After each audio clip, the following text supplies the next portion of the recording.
Hi, I'm Lin. Hi, I'm Stu. We're HiFi PiG. Yes, we are. What we've got to talk about today, Lin? We've been to Berlin. Yeah, last week. Last week we were supposed to be doing a video, and we thought we might have to do it from either Charles de Gaulle in Paris or at the hotel in Berlin. But as usual, the flight was really delayed, so we got to Berlin quite late and then went, sod it, let's go out. Went straight out for dinner. So we went straight out for dinner, and so apologies about that. But Berlin was great. We went to see Burmester. Yeah. And what a fantastic experience. Yeah, it was a brilliant experience. They're such an interesting company, being very family-based, and this very forward thinking, but they've got a lot of tradition. And I think the way they mix art with obviously very high-end audio is really interesting. And I think, is it the 323, the new amplifier, the integrated? I can't remember. Anyway, the new integrated, fully loaded, it's about 27 grand. That's with a streamer, a DAC, moving coil Phonostage, which is a lot of money. But Burmester aren't cheap, and it looks like an end game sort of amplifier for a lot of people, in my opinion. Yeah. And if you ever get a chance to go to Berlin, it's great. I'd always wanted to go to Tresor Techno Club, if you don't know about it, and we finally went. So that was good. We had a great laugh. We did, but I've noticed that German people are much more serious about their dancing than us. We arrived from the 1990s and proceeded to leap about like Lunatics. idiots from the 1990s. Which was good. But it was very good. We really enjoyed it. We didn't manage to stop to the end because we're elderly. We're old. We had to go home to bed. Talking about Germany, Eric, and I'll let you say where he's been because I can't even think how to pronounce it. The Süddeutsche HiFi Tage. So he's been to a hi-fi show that Lin's just said, and he's written all about it. The link will be down below. We try to cover a little bit more in Europe than we have done in the past. We're still obviously going to be covering all the stuff in the UK because we think all that's very important. But we're also going to be doing more in Europe, perhaps more in, well, definitely more in Asia, and potentially a little bit in the States. Yeah, potentially. We'll see what happens. Review-wise, Janine has done the Aurora Sound HFS A01. Yes. Integrated amplifier. That was live a week or so ago. Obviously, we try to cover 2 weeks here, so we are going to drone on a bit, so apologies for that. And this week, Oscar has reviewed what I thought was quite an interesting product. Yeah, the portable stacks with stacks headphones in ears and the little portable DAC and energizer, which he seemed to really enjoy. And they're electrostatic in ears? Yes. How cool is that? Yeah, they're dinky. Yeah, I thought I was he quite enjoyed them. I think he said that they were more attuned to acoustic and classical rather than rock and techno. But I sort of expected that anyway from the kind of headphones that they are. What else have we got to talk about? The orange box finally got to its the winner of the competition. Space Cake's goofball. Mark Laden. Mark, he's just let us know today that it has arrived, so he's really happy. It did get sent out a bit ago. Yeah, it did. Due to the vagaries of Brexit, it got held up in customs. But it's there now, and all is good. And he's had a listen to it today and said it's really good. So yeah, he's really happy. That's good. Hope you enjoy it, Mark. Here's the news. The Audiolab 9000N network player is the new flagship streamer from the British HiFi brand. It features an ARM processor, ESS DAC, and a Linux-based operating system. It joins the 9000A integrated amplifier and the 9000 CDT CD transport in the flagship range and costs £2,499. After its debut at High End Munich 2023, The new B Audio Alpha 1 streaming integrated amplifier is now available. The Alpha 1 combines an advanced DAC together with a high-end, passively cooled dual mono amplifier in a single enclosure. It costs €15,990 including VAT, with a €450 supplement for the black finish. JBL's latest Wi-Fi speaker range combines retro design with an industry-first integration of simultaneous voice assistance. The JBL Authentic speakers feature the iconic JBL Quadrex foam grills and cost from £299. The PS Audio AirLens streamer is now shipping. It was first seen at Exponor and is now available at $1,999. It features galvanic isolation and reclocks the digital signal and has been designed to eliminate as much unwanted noise as possible. Elite Audio of Scotland has announced that they are the new UK distributor for the French loudspeaker manufacturer Revival Audio. Revival currently has two ranges of loudspeakers, the Atalante and the Sprint. Technics has introduced their next generation of direct drive turntables. The new Technics SL1200 GR2 and 1210 GR2 are the first to have the new Technics Delta Sigma drive, which suppresses minute vibrations from the motor. They also have a new power supply and refined aesthetics. Available from December, they cost $2,200 each.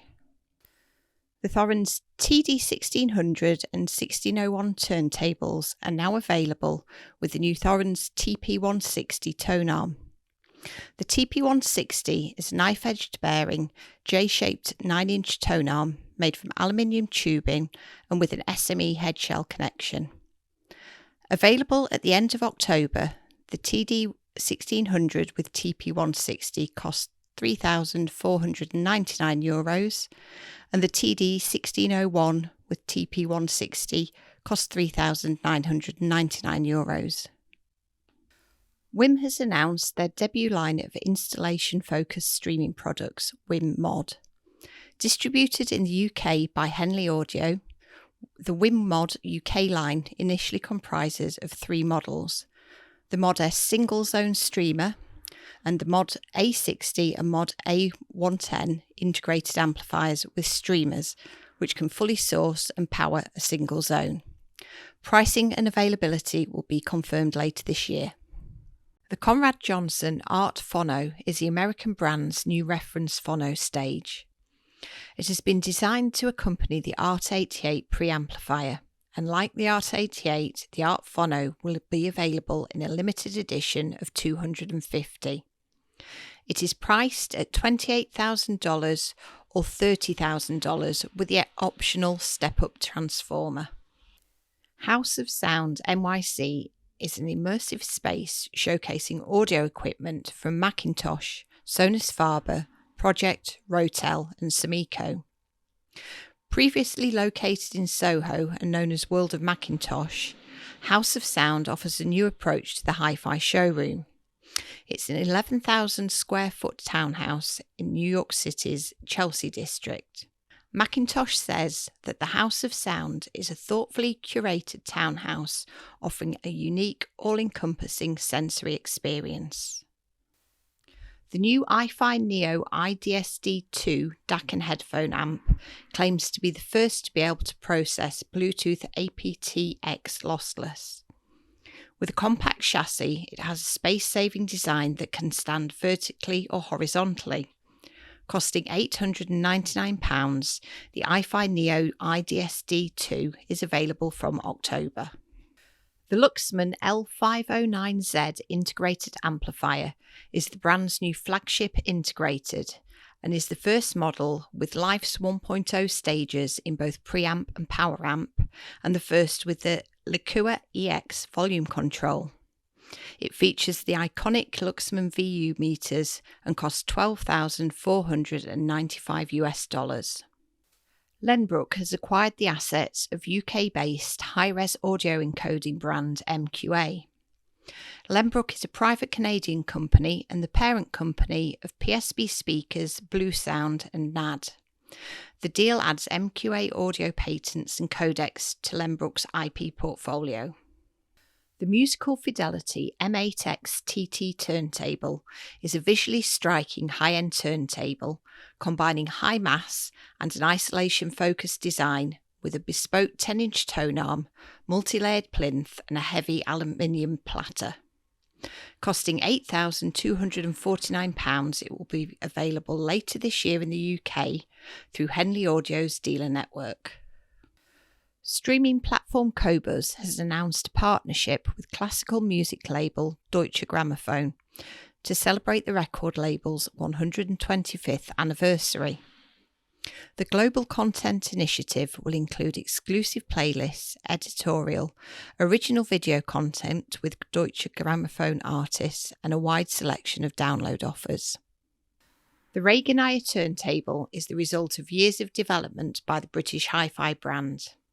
The skeletal design uses REGA's low-mass, high-rigidity plinth technology with a graphene-impregnated carbon fibre plinth with a Tangcast 8 foam core. With a ZTA bearing and a titanium tone arm, the reference turntable costs £9,999 or £12,500 with the REGA Aphelion 2 cartridge. So that was the news that was. There's absolutely masses this week, and quite a bit that I found really interesting. I'm really into turntables, obviously. And it's been turntable-tastic, hasn't it? It has been turntable-tastic. I thought the Thorens, however you pronounce it, looked really interesting. With the new tone arm on there. With the new tone arm on there. That's about £3,500.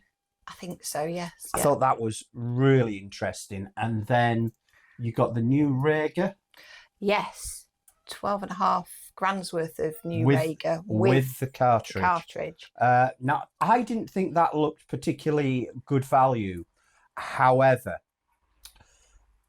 as Sean, that we know very well, pointed out when somebody commented on it not looking very much, it's basically Formula One technology in the turntable. So you're getting less because they're stripping stuff away and making it lighter and lighter and more rigid and all carbon fibre and everything. I thought that was really Formula interesting. One car, so. And then you've got the musical Fidelity, I can't remember what it's called. Yeah, M8X TT. It's Possibly. a remake of the M1. Anyway, you've just seen pictures 2000s. of it. That's nice looking, but completely different approach to the REGA because it's heavy. It's heavy. It's Perspex. Yeah. I imagine it is made by Project, as a few people have commented online. But Heinz, that owns Project, also owns Musical Fidelity now. So we mention them every week for ages and ages. The Musical Fidelity is distributed in the UK by Henley. Yeah. Another great product for them to be distributing. I hope to get a play with that at some point. Something else that caught my eye in the news was the new Luxman amp. Oh, that's lovely. Yeah, everybody loves the Luxman amp. Whenever we put news up about Luxman, we get loads of comments, and I think that's to do with they are sort of iconic and they have those iconic view meters. Yeah. What else was in the news apart from another turntable that I want to leave till the end? Right. Oh gosh, there's been loads. New Conrad Johnson Phonostage. That's very nice looking. It is. What I also liked was, and if the Macintosh group want to lend it to us for any period of time. Yeah, we could go and move in for... We could move into the new, what's it called? The House of Sound? House of Sound. There used to be World of Macintosh in New York, which has actually been seen in quite a few sort of Netflix series and films and what have you. It's been used as a location. Did not know that. That was in Soho, but they were looking for a new location. So they now moved to another area of New York, Chelsea, I believe. Not sure exactly where that is. I'm sure someone will tell us. And they've moved there, and it's now the House of Sound, and it's got Macintosh, it's got Sonus Faber, Rotels, Miko, and Project again. Okay. One of the bits of news that did interest me, and then another that didn't interest me. the new HiFi DAC and headphone amplifier, and these two are connected sort of, really interested me. And specifically what interested me was the aptX Bluetooth lossless. Yeah. Which is a new, it's not new, it's been out a little while, but it's the first actual working thing that's out there that it's been implemented. And if we can get lossless via Bluetooth, I think that's a bit of a game changer. Which leads me on to the MQA thing, which didn't interest me at all. They've been bought by Lenbrook, which are the people that own NAD and Blue PSB. Sound, blah, blah, blah. And honestly, the only reason it doesn't interest me is that every time we put anything about MQA up on social media, it polarizes opinions so much. I assumed it was now a dead format with people, streaming services that were once backing it, having dropped it and gone for flack. But let's see what happens with that one. Personally, I couldn't care less, but there you go. Last but not least, Technics turntables. They have a new GR1200 out, and I so want a pair of these to replace my Mark 7s that I use for DJing on. They've got all kinds of new technology in them for they just look incredible. Yeah, they're supposed to be completely stable, and there's been tweaks to the motor. In fact, it's a completely new motor system in them, isn't it? And they're the first Technics turntables, the new GR2s, to have that new motor system in them. And it's all from, is it from there? It's from something of theirs that they've had out before, but it's the first turntable to have it in. I'm really looking forward to get my hands on a pair of those and seeing what they're like to DJ with. They've got to be as good, if not better, than the Mark 7s that I'm gazing at over there. Because of course what we need is some more Technics in the house. We're sort of like it's like some kind of cat sanctuary, but it's like for Technics turntables that just made the way here. So that was the news that was, and that was our little natter about the news. Leave comments, like and subscribe and all that kind of nonsense that that it is the law to mention on a YouTube video. Again, I'll say we hope that you're enjoying all these natters and the news and what have you. If you've got anything to say, if you've got anything, a comment on how we can improve it, just let us know, because we're always happy to listen. Don't always take a lot of notice, but we're always happy to listen. That's it. See you later. Thank you very much. See you later.